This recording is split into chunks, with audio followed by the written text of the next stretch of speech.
అడిగితే ఎమ్మెల్యే మీ కూడా కాదు అన్నారు. ఆ సమస్య వస్తుంది. పైగా ఇంకోటి ఏంటి మండల మీద వేస్తారండి. మండల మీద అయితే విషయాలు ఏం సొంతలు అయిపోతుంది. లోపల అయితే కొన్ని పరిష్కారాలు అవుతాయండి. అది మొన్న వైఎస్ఆర్ ప్రభుత్వంలో మండల మీద వేసారు. అంతకుముందు ఎప్పుడు గ్రామం మీద వేసేవారు. ఆ ప్రాబ్లం ఉందండి. తెలియదండి. ఇక్కడ విషయం లోపల ఉన్న వాళ్ళు తెలుస్తాయండి.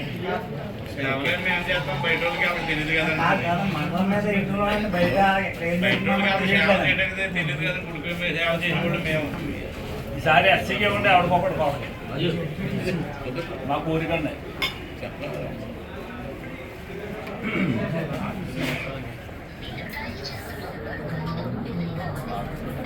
ఈ గుడి అభివృద్ధి అయిందంటే ఎస్సీ కూడా అవ్వలేదని చెప్తారు.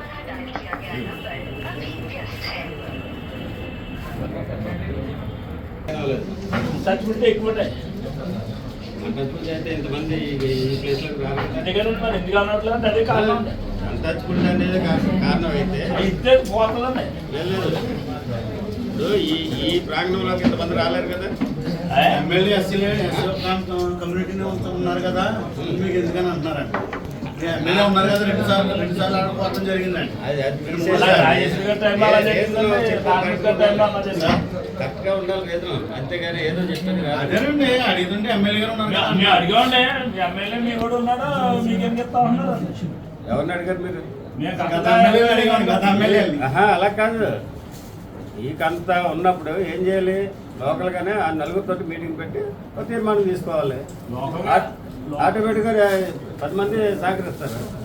అది మానేసి ఒకరు ఏదో సహకరిస్తే కాదు కదా.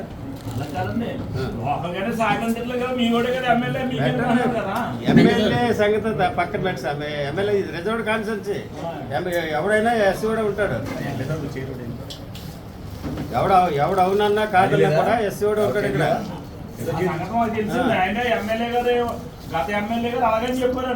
ఇప్పుడు దానికి దీనికి సంబంధం లేదు. మీటింగ్ పెట్టండి, మీటింగ్ పెట్టి నలుగురితో మాట్లాడండి.